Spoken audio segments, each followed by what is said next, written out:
Hi, my name is Paul Matthew, and this is the Fluid Digital Marketing Podcast, where we talk with local business owners about how they're using the internet to better their businesses. I'm your host, Paul Matthew. I create videos for local businesses to help grow their audience, and today I am speaking with Dr. Kurt Lang. He is a chiropractor who is the owner of Vibrant Life Chiropractic. I personally go there. It's a great place. And I know that you use technology to streamline some of your processes. So I kind of want to start off by asking you about the app that you use for scheduling appointments and where did you come by with that? Yeah, absolutely. Well, thanks for having me, Paul. Happy to be here. Yeah. So at Vibrant Life, we use an app called Sked. And really our goal, our target market is taking care of families. So just like after I leave here today, we had a new baby join. So we have a family of 5 coming in to be taken care of. So what the app Sked is what we use. What that allows them to do is be very flexible in their scheduling. Mm-hmm. So they can schedule all their kids. They can move it on the appointments. And it's nice for people that are busy, people that do business, that have their own business, Mm-hmm. that travel a lot. So they can go on the app, move appointments. They can scan in the office with the app. Mm-hmm. And there's some new features coming out recently on staying on track with as far as recommendations and appointments. So a lot of neat stuff. They're kind of cutting edge in our profession, and we appreciate having them in our practice. So. Yeah, absolutely. So I want to step back again and just kind of get an overall picture of your business, how you got started. Like, tell us that story of why you became a chiropractor and started your own firm or practice, I should say. Yeah. I won't go too far back. For myself, it was just basically a sports injury that got me started in chiropractic. And most of the chiropractors I went to since the age of 14 had their own private practice. So they were solo practitioners. I always saw myself in more of a large clinic, rehab, multi-doc clinic. Once I got to school, I really dove into, I guess, some soul searching on where I saw myself. And really from my 3rd week of chiropractic school, I knew I wanted to open my own clinic. So I started traveling the country and visited probably 20 to 30 offices and just tried to immerse myself in that and learn as much as I could. And my wife, Kelly, joined me on a lot of those trips. And so she's our office manager, co-owner, and really helps run the front office so that I can focus on taking care of patients. So. Yeah, you have a very small team. It's you, your wife, and 1 employee. Mm-hmm. So how do you manage to run the business, do your marketing, and achieve all that with such a small team? Yeah, absolutely. I wish there was like a magic hat I could wear, or it's just juggling a lot. Yeah. Being very intentional with what we're doing as far as marketing. I think that's been huge. We're family owned 100%. My wife and I own it, but we do have different groups that we're a part of, like mastermind groups, accountability groups. We have our own business coach that we started working with this summer. So what they help us do is really target where we want to put our resources at certain times of the year, how much internal and external we want to do. So that's been a huge help.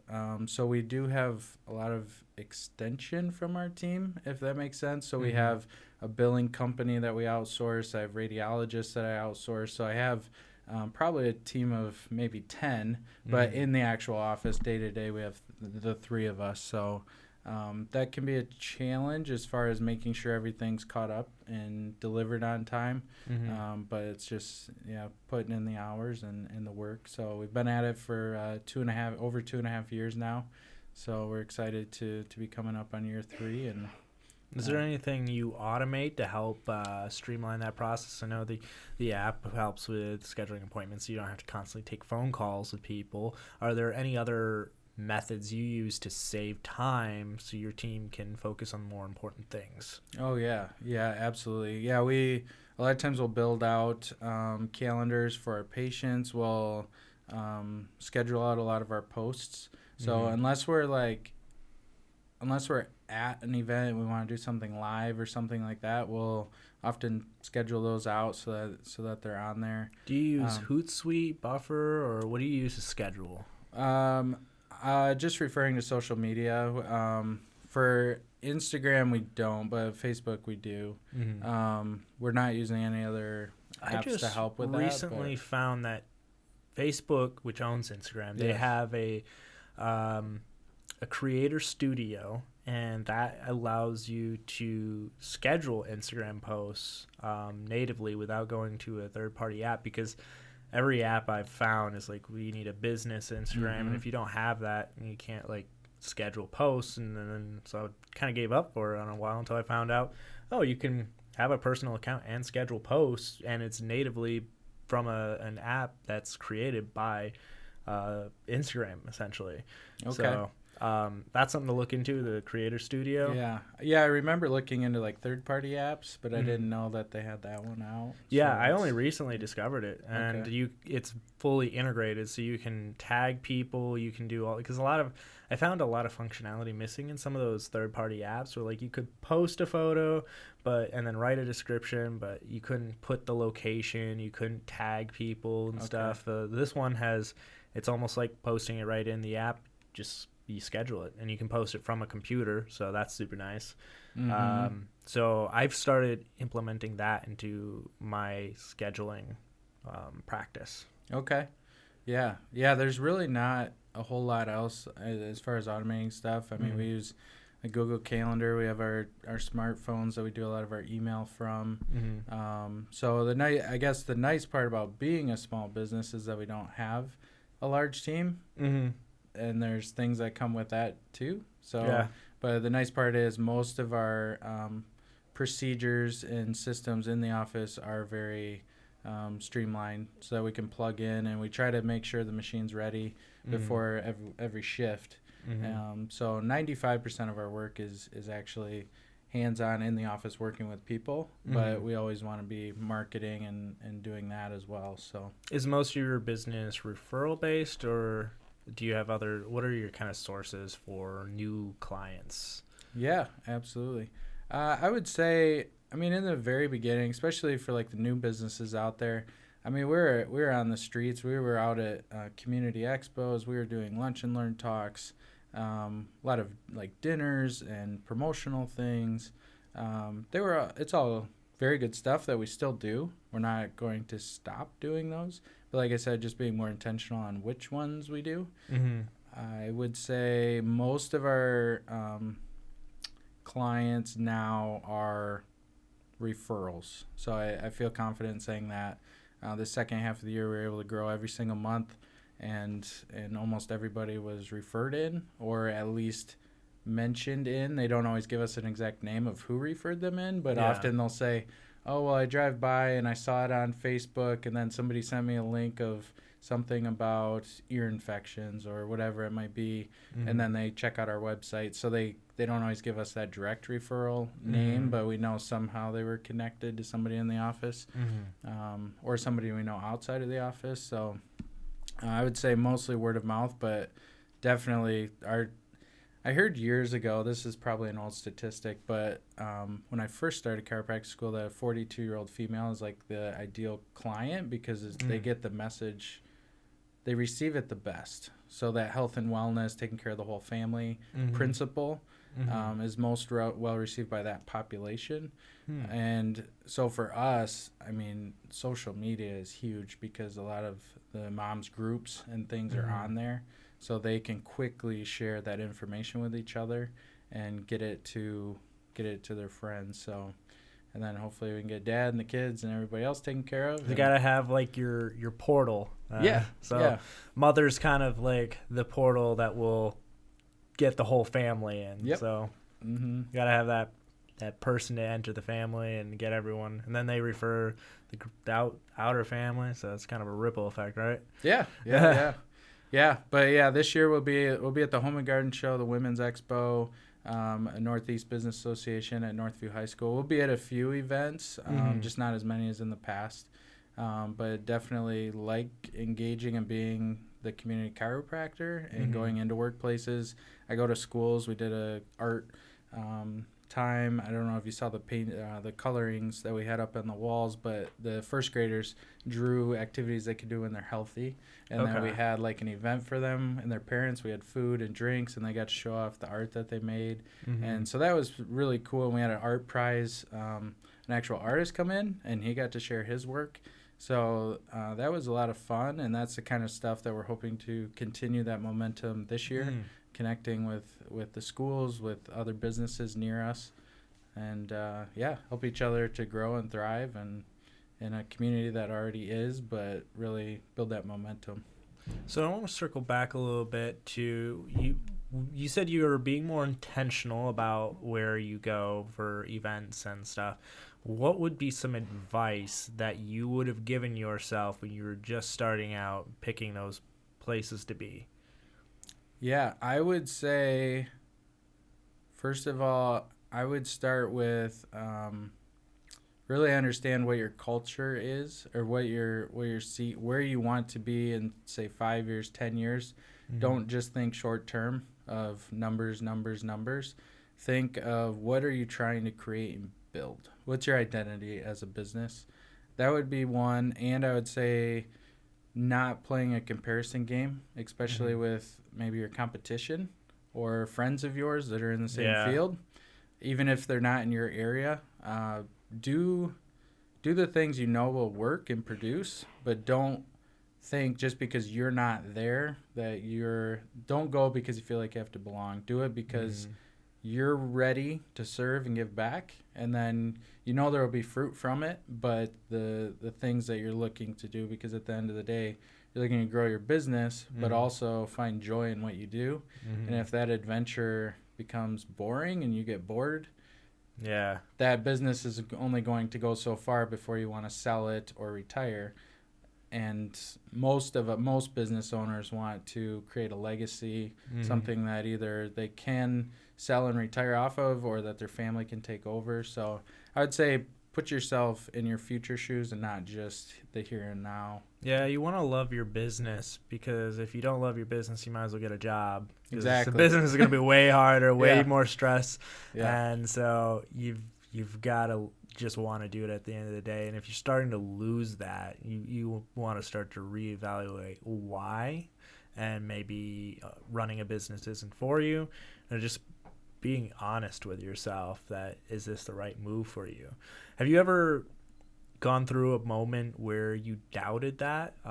Maybe you've thought, maybe I should get hired in, or have you always just known that you wanted to, like, you have been gung-ho all the way since? Like, what's your experience there? Yeah.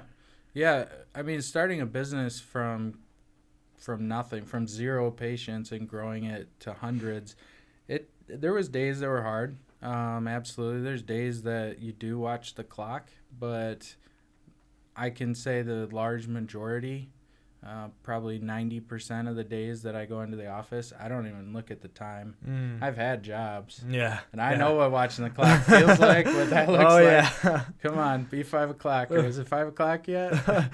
You're like, you wait there. You're like, it's been like 3 hours, and you're like, it's only been 20 minutes. Yeah. So I'm excited to get in. Often I'll start early. I'll stay late. There's a lot of times that it'll be past when I'm usually done, and I don't even remember what time it is. I forget what time it is. It really helps when you're working with people and you're helping people. And with a small business like that, it's almost like everyone's your friend and not a client. So that I would imagine immensely helps. I always like when I'm working with people, but oftentimes, as an editor with my business, there's a lot of office hours that are clocked in, isolated, and those can get drowning a little bit sometimes if they're in too much excess. So, so how has Facebook impacted your business? Do you get many leads from that? Do people look to your social media to validate whether you're a legitimate business or not? I would say absolutely yes. From what I've seen from some of the insights and different things, I don't track it as much as we did like our first year of business, but just tracking like who's going to our website and who's going to Facebook and when they're going there. I think a lot of people check those out first, especially for reviews, testimonials. We post with permission pictures and stories and things on there. And I believe there's more, and I just finished the book Story Brand today. So I believe that our Facebook has been able to create that story and really make our patients be the hero, where our website, we're still working on trimming it down so that people can get, the basics, what they need, what we do, their forms to come into the office, where we're located, the basic information that they need to make an informed decision. But most of that excitement and that draw is coming from social media, and we're looking for other sources to provide value beyond that if people want to read more, so they can click the link and read more. If I like research and science, if they're interested in that like I am, that's great. I would love to provide it. Most of our consumers want a problem fixed. It might be pain, it might be dysfunction or different things that are plaguing their health, but most people want a problem fixed, and they just want to feel safe enough and know that I can be a big piece to that puzzle in helping them solve that. And so I think that's what our social media has been able to do. Do you notice any correlation so you track your website traffic and your social media traffic. Have you noticed, like, when you post on Facebook or Instagram or YouTube, is there an increase in your traffic on your website? Has there been any correlation you've noticed? Not right away. No. Okay. No, I can't say there is. When we're posting, usually 2 to 3 weeks later, we might get a few more phone calls or people messaging, emailing us and things for appointments. But it's not like a quick return type of thing. They see it. Often I'll see people on the community. They'll mention it. They'll say, hey, I see you've been posting about XYZ. I'm like, yeah. Exciting time in the office. We're going through this season or that season. And then 2-3 weeks later, one of their friends calls. Or 2-3 weeks later, a coworker emails and says, hey, I was talking to Mrs. Jones, and she said that you guys help with this, and this. So often I'll see that usually about 3 weeks out. Yeah, and I've noticed that, like, it oftentimes doesn't feel like there's much following behind what you're posting. It's like you post it, you got like 3 likes. You don't really feel like anybody's really paying attention. But then when you're out in the community and talking to people, they're like, oh yeah, I saw you did this. Like, oh yeah, I posted them on Facebook. Like, there's actually a lot of people paying attention. They just don't engage with it. So there's a lot more attention than you realize. And often it will tell you kind of like how many views you've had, like 100 views. You're like, oh, okay, that's not really many on social media. But then you realize, oh, that's like 100 people that most likely know you. And that's why so many people have like, oh, I saw that. It's like, oh, you're one of those 100. Yeah. No, it's kind of crazy looking at the insight sometimes. But, you never know who that one person will be that needs to see that message. And you never know who that person's going to be that shares it with somebody that they know. So we like I said, we don't do it for the numbers of how many clicks or likes. What we're trying to do is create a culture that is a community that people can trust each other, trust that their body can heal itself, and really trust their family's health with us, and not just one person's low back pain in the family, but the whole family's overall health and well-being. So that's really our goal with social media. And that's a healthy approach to it. If you're just looking at numbers, it can stress you out and stuff. But if your goal is to build culture and community, it's a more wholesome goal to stick with. Let's see. So we talked about. Are you on Instagram? We do have a business page, and my wife and I both have a personal. And so a lot of times we'll use both on there. Do you cross-post the same content, or do you tailor between it? Facebook and Instagram? Yeah. We try not to. Usually the only times we'll do that is if we are like at an event, say out in the community. We'll post something like, hey, we're at the Home and Garden Expo this weekend. Come by and say hi. These are the times we'll be here. And we'll post on both. Otherwise, like if it's maybe a success story, we'll share it on one, and then a couple weeks later get a different story to share on the other.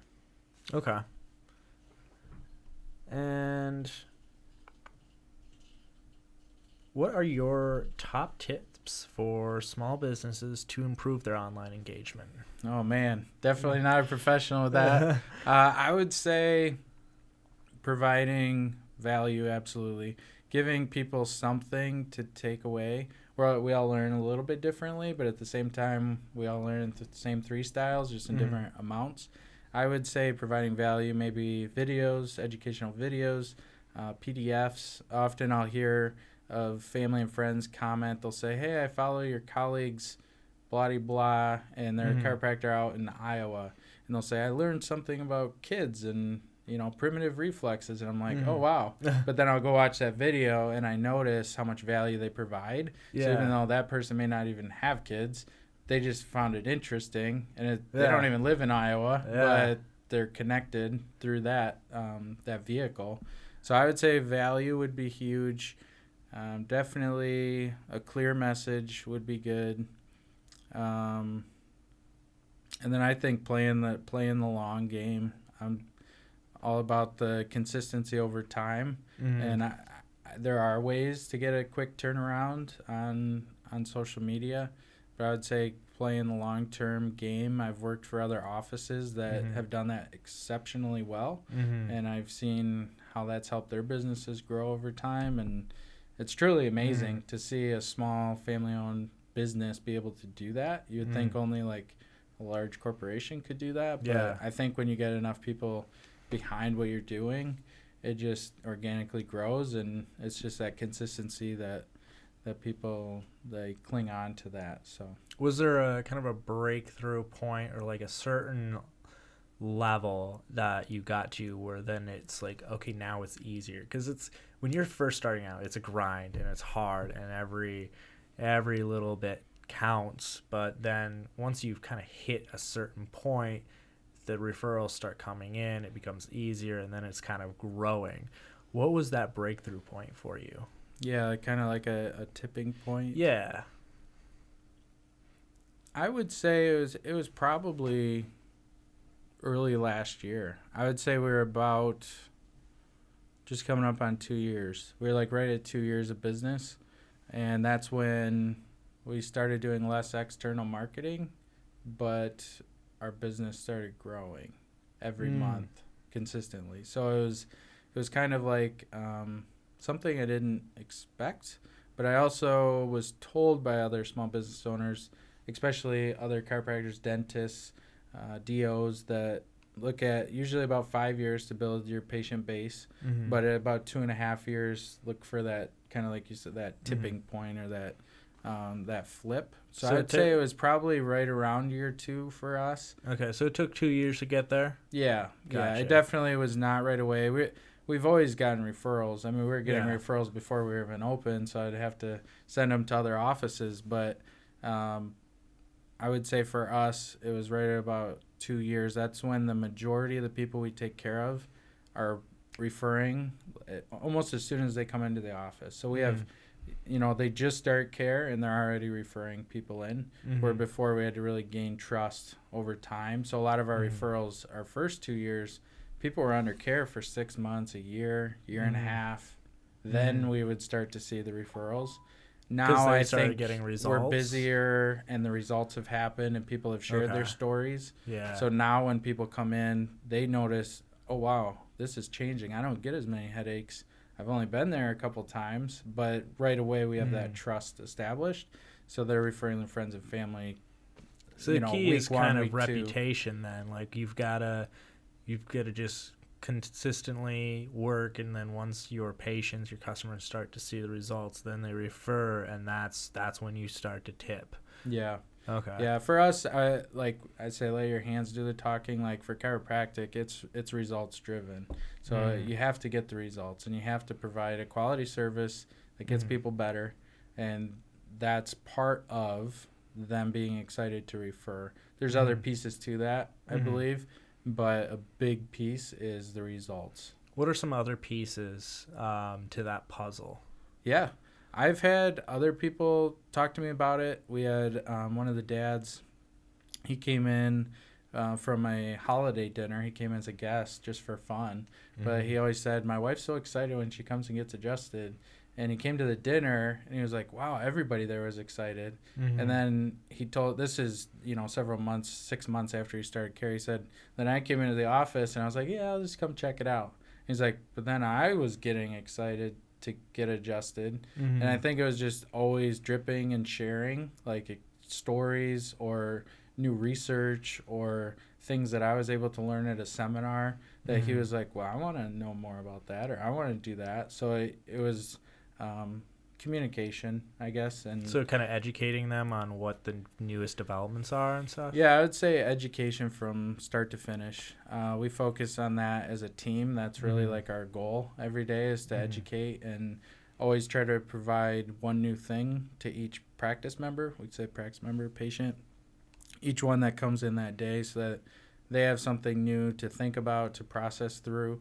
Knowledge helps with the healing process. So the more you know about your body, how it works, the faster and better it can heal. But also from a referral standpoint, definitely the more comfortable they are with knowing what we do, the easier it is for them to tell that story. So communication results, what's one more that you can think of? Oh, man. Let's see, what else gets them excited? I mean, we play like Christian music that gets people pumped. We serve everybody, but I think being a family Christian-based business that does get people excited, because we're open to talk about different things like that, about faith, losing loved ones. We're there to journey with people. So I think it's more than just get in, get out. You know, there are those things, and sometimes culture would be like the third one then. Yeah, I would say culture. Yeah, because people, they want to work with businesses that have the same beliefs and values and principles as they do themselves. So by, being on the forefront of saying this is who we are, this is our belief, this is, that's going to, obviously deter people that don't share those, but then attract the ones that do, and those are the people that you want in your business. And it just strengthens those relationships. Yeah, I believe so. You can connect to deeper levels, and when you're journeying with somebody through health issues, which can be very deep and very personal, it's good to have those core values line up, especially for long-term care.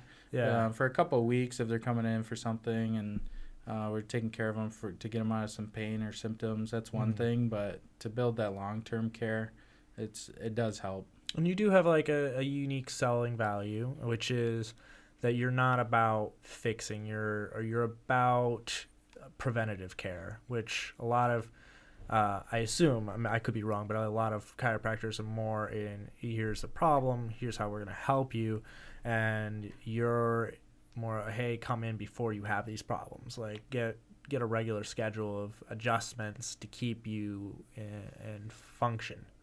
Would you agree with that? Yeah, I'd say absolutely. I would say we are not dependent on any insurance company whatsoever, and there's a lot of different types and styles of practices, and I believe we need those, and in different areas, different populations. There's a lot of different styles, but ours is definitely not a pain-based style. I can say I personally went for pain and for migraines when I was a teenager, but at the same time, I've never gone more than a month without getting my spine checked. So I believe it's worth the investment and the time, and I've seen it help with sports and my training and school and all, immune system, not getting sick as often or as long. I've seen it help in a lot of areas of my life, so I believe everybody deserves that. It's just, do they want to create the habit of doing it and sticking with it, and is it worth their time and money to them?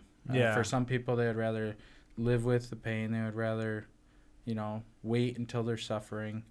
I had a young dad come in yesterday, and he's kind of on the same page that I am with the wellness aspect. And so they have a baby on the way, and I didn't even bring it up. I kind of waited for him to get to the point, but he said, yeah, I don't know when she's going to come in, because I take care of pregnant moms, Webster certification, so I see a lot of pregnant moms for chiropractic care. And he said, I don't know when she's going to come in, but she's probably going to wait till she has pain. Mm-hmm. And to me, I kind of took a step back yesterday, because I was like, man, that's tough. Like, Dad's got a role in this now too. Like, there's another life involved, but they got to make that decision together. But because Mom's symptom based and Dad isn't, now they have to go home and talk about like that's tough. So I just provide information. I always try to give them something to leave with so they can make an informed decision, and it's their health. But I would just love to see more people in our culture. Our society is sick, and we're taking way too many drugs and pills. And I've personally had friends and people that I know that have already passed from overdoses, and it's hard to watch. And it is scary, and I don't ever want somebody to feel like fear is a part of it. But I've been through that pain a couple times. It's not a good place. It's easy to lose hope. And so we want to be that beacon of light for people, to get them out of that, to get their whole family out of that.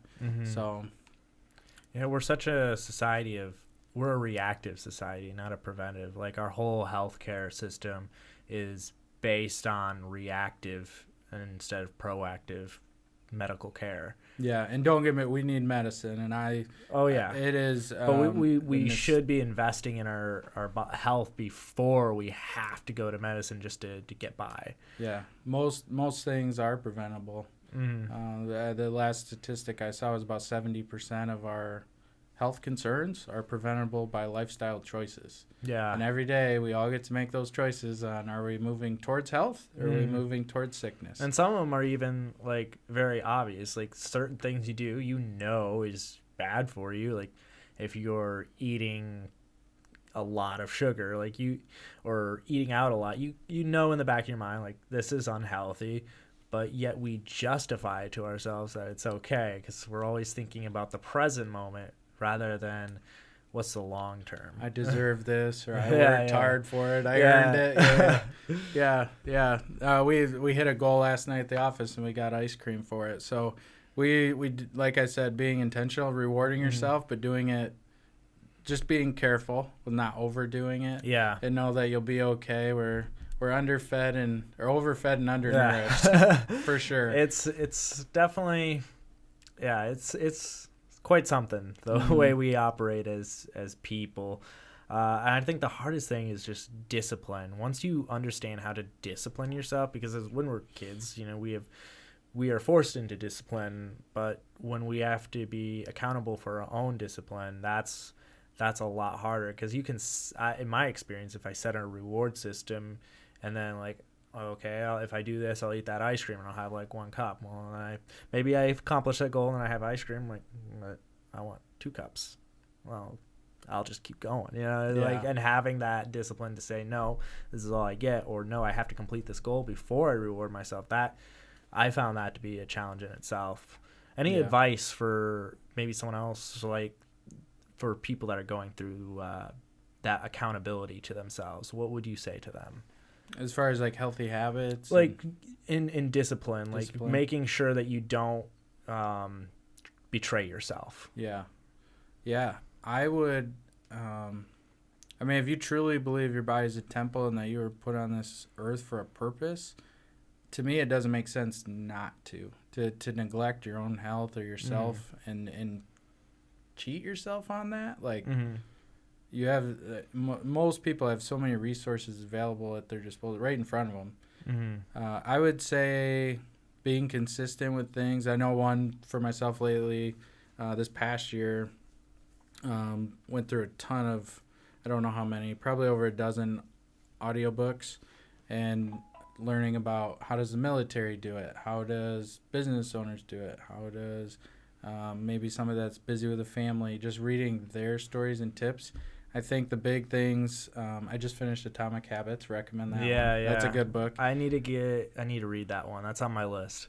Recommended it to a lot of people, and everybody I've checked in with, they're like, oh yeah, I'm doing it again. So I believe most people will read it twice if they.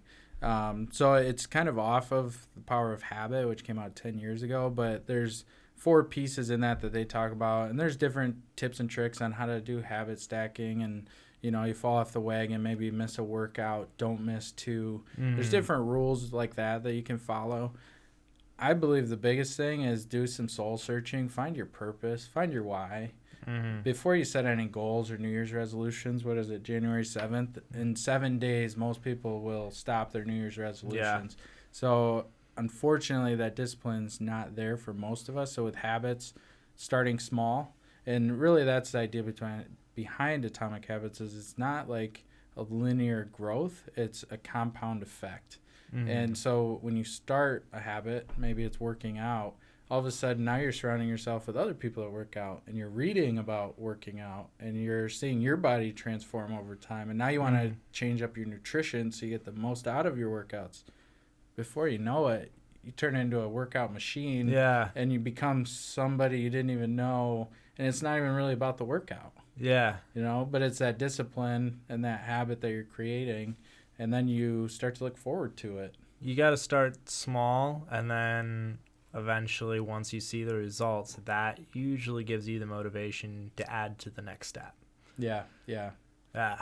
So we're just about out of time. I want to just ask a couple questions before we end this. Have you run ads for Vibrant Life? Have you run digital ads? We have not, and I'll tell you why. As a young new business, we've looked into it quite a bit. We've talked to several companies on doing it, and we kind of, at first we really, really wanted to, but then taking a step back and looking at it, I think now that we have more marketing dollars, it's definitely something like right now we're actively looking into, especially with our business coach on, how much should we do? How much do we put there? I believe it can be a very useful tool. We just haven't done it just because we had to grow the funds first. So our marketing dollars mostly went to things that were either free or close to free. So like community expos or a lunch and learn. Most of our stuff was under $100 that we were doing. And now we're looking more at online ways to grow the business. So putting more money in that. So you got a percentage that you recommend? Percentage of your marketing budget? Marketing budget. It depends how many different spaces you're dividing that through. I think for a good starting point, $5 a day, and then doing split tests. So I think the biggest thing is don't put it all in one ad. Don't think, okay, we've spent a month putting together this idea, and like, this is it, this is what we're going to run. And then you put all your money in there, and then it doesn't work. And then you're like, oh, well, that was a waste of time and money. So not overthinking it, trying out different ideas, changing one thing. That's very important, that you know, okay, we're just going to change the title. Everything else is going to be the same. You run that, and then you see, okay, more people are clicking when we said this. And now we know it was the title that made the difference.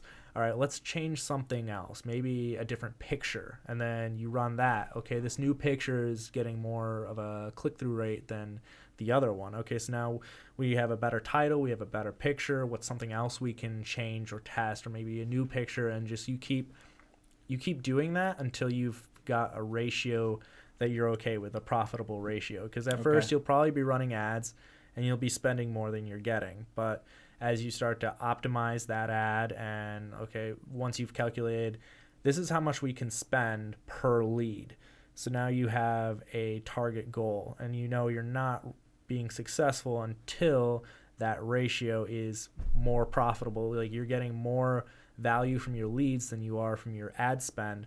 And then you can continue to scale that. There's always diminishing returns. I find in all my Facebook, it goes up and then it crashes. Sure. And I think that a lot of that's due to, I have a very specific demographic, and so and I'm geographically locating, so it's not an unlimited pool of people. So it's generally I'm paying for impressions, which an impression is how many times it's seen. It's not a unique view. So the same person, if they see it twice, that's 2 impressions they've paid for. And oftentimes with a smaller targeted demographic, I'm getting the first wave of impressions are all new impressions, so they're all clicking on it and like, oh, this is interesting. And then the second wave, they've all seen it. They're like, okay, I saw that. I'm not going to click on it again because I know what it is. And then maybe they followed up with it, maybe they didn't, but they've seen it before, and that's when you start to see that crash. So it depends how big your pool is, and keeping that in mind, knowing when you're going to hit that diminishing return, and then just testing different pieces to it. Okay. Yeah. So not so much the amount, but that, playing around with, I would say changing things up. I would say it's not so much a percentage or amount. Like, I mean, put as much as you can in. Like, if you're getting a positive return on investment, then put your entire marketing budget in. It doesn't really matter. But the biggest thing is knowing what your ratio is, what's becoming profitable to you, what makes it worth it. And then as much as you want to dump into it because it's gaining you money. Right.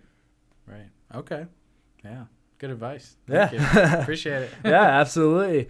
All right. Well, thank you guys for tuning in. This has been the Fluid Digital Marketing Podcast. And today I've been speaking with Kurt Lang. You can check his practice out on vibrantlifegr.com. Everyone have a good day. Thank you. Bye, everybody.